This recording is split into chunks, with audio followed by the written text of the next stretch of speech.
If you're anything like us, you have at some point just paused your life, looked down at your hands, and asked that really foundational question. What is this thing we call me? Hmm. Is it some solid eternal essence? Is it just a highly complicated meat machine? Or is the whole experience just some brilliant ephemeral branding? Well, today we're attempting a massive jump. I mean, a huge historical and intellectual jump.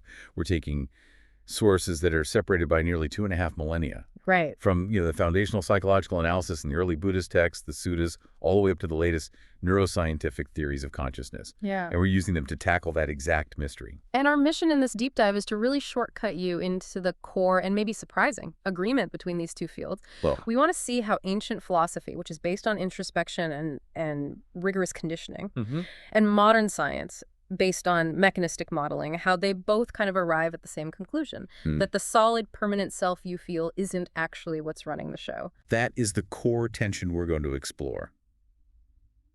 The EBTs analyze the self as this impermanent, conditioned process that leads to suffering, while modern neuroscience suggests consciousness itself is a constructed neurological event, A kind of sophisticated illusion. a sophisticated and highly useful illusion generated by the brain. So we're going to explore what they both mean by constructed, and I think we should start with how your brain builds its own private reality. Okay, let's unpack this. So we'll begin with the modern understanding, specifically this concept known as predictive processing theory. So what we perceive is definitely not a direct objective feed from the outside world. No, not at all. All right. Think of it like Well- this.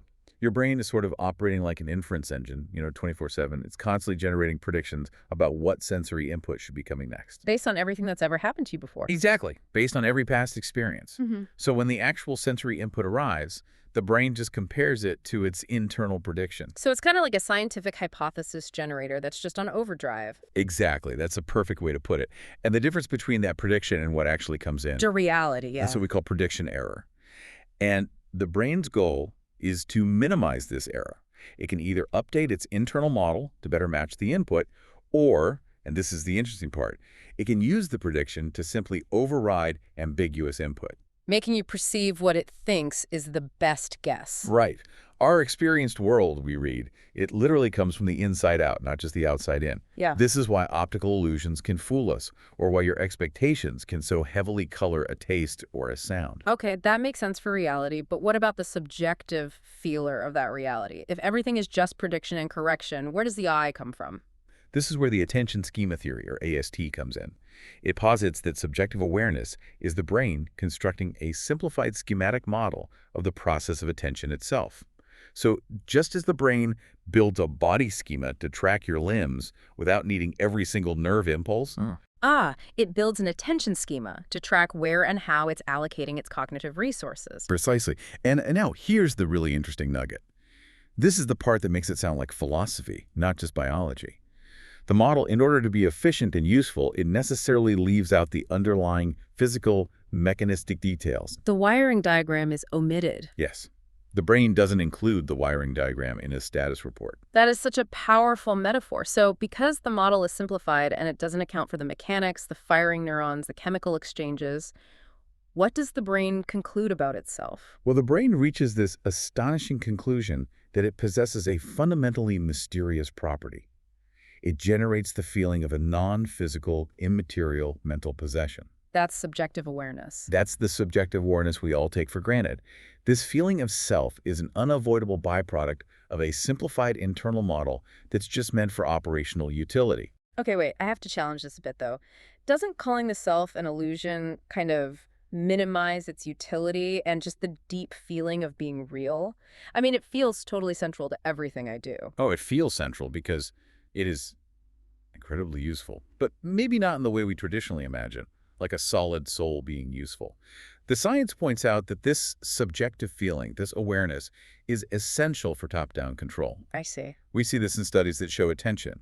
So the raw allocation of cognitive resources is possible without subjective awareness. You can react to something without being aware of it. But the quality of the reaction changes. Absolutely. The sources show that when subjects are unaware of a stimulus, their behavior can't be regulated in line with explicit goals as effectively as when perception is conscious. Awareness, this model, it seems essential for true executive regulation. The illusion is essential for optimal function. That really clarifies AST, but we should also touch on the other major theories, especially the ones that see consciousness more as a system property, a network effect. Yes, definitely. Yeah. So we have global neuronal workspace theory, GNW. This theory suggests that consciousness isn't in one spot. It depends on information becoming globally available across the brain. Okay. When a neural signal is powerful enough, it exceeds a threshold, causing an ignition. This just means recurrent interactions start firing across widespread areas, prefrontal, parietal, and that piece of information gets broadcast across the whole system. And that makes it conscious. So consciousness is basically information winning the internal popularity contest and getting broadcast to the whole network. That's a great way to put it. Now, you can contrast that pretty dramatically with integrated information theory, or IIT. This is a purely informational approach. Right. It suggests consciousness is a fundamental, intrinsic property of a physical system, any physical system, as long as it's highly informative and highly integrated. Informative meaning it rules out a lot of other possible states. Exactly. High specificity. And integrated, meaning it's a unified whole. You can't break it down into independent parts. IIT even claims you can quantify this with a measure called phi. The famous filler. The famous Phil. Now, IIT is controversial because it leans a bit panpsychist, suggesting consciousness could exist in, say, complex non-biological systems. But the takeaway is that it's a unified, specific, system-level property. So the modern consensus, one way or another, is that the self is a sophisticated, non-localized network effect built on prediction and integration. Which brings us to this remarkable bridge across history. If modern science treats the self as a constructed mechanistic property, how did ancient thinkers, with no fMRI machines, arrive at an incredibly similar conclusion? That the self is nothing more than a dynamic conditioned process. It really is astonishing. The ancient psychological analysis of the EBTs also completely rejects the idea of a permanent core self. Their foundational mechanism for experience and for suffering is called dependent origination. And that principle is all about causality, mapped out meticulously. The Suttas put it very concisely. When this exists, this comes to be. Due to the arising of this, this arises. Nothing arises independently. Nothing. Everything is conditioned upon something else. And this chain of causality describes the whole flow of existence that ultimately results in suffering. It's not a simple A to B cause and effect. It's more like a dependency loop. It is a loop. And look at the key parts related to the self. Your choices, your intentional actions are a requirement for consciousness to arise. Consciousness, in turn, is a requirement for name and form, the mental and physical stuff that makes up your immediate reality. And that chain just keeps going. It continues through the six senses, contact, feeling, craving, grasping, and eventually to what the texts call this entire mass of suffering. It's a systemic breakdown of how discontent gets manufactured through this conditioned process. So the very components we think of as me, my awareness, my body, my perceptions are really just conditional results of earlier processes, specifically my own choices and intentions. Yes. That sounds like a blueprint for radical personal responsibility. It is. And the beauty of this map is that it also shows the way out. If you reverse the conditions, the result reverses. The text really emphasize that, concentrating on the drawbacks of things that fuel grasping. Their impermanence. Exactly, their impermanence, the stress inherent in attachment that leads to the cessation of craving.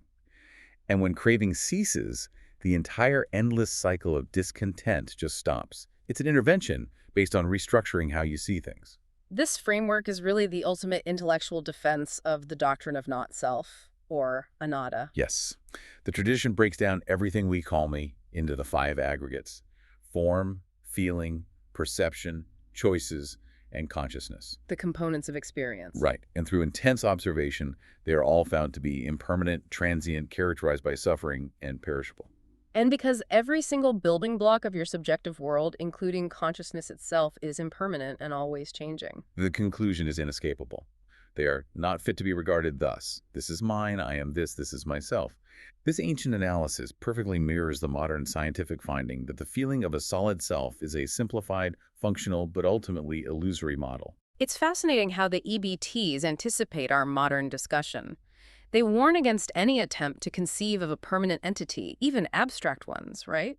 This touches on non-duality. Absolutely. The teachings warn us that grasping is grasping, whether it's for a new car or for an eternal philosophical view.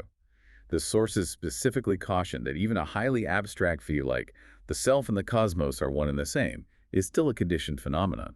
So that's a direct challenge to a common sort of pop culture idea of non-duality, isn't it? It's not about merging with everything. No, it's not. That view is still a conception, still a view to be attached to. The point isn't to replace a personal self with a cosmic one. The point is the cessation of conceiving altogether. When you conceive, you're bound by Mara, as the texts say. It's a powerful warning against clinging to any fixed idea, personal or cosmic, about what the self is. The focus is on total freedom from mental fabrication. And since the self and reality are fundamentally this dynamic constructed process, the practical path forward is simple. You have to train the underlying cognitive mechanisms that are causing the fabrication of the grasping.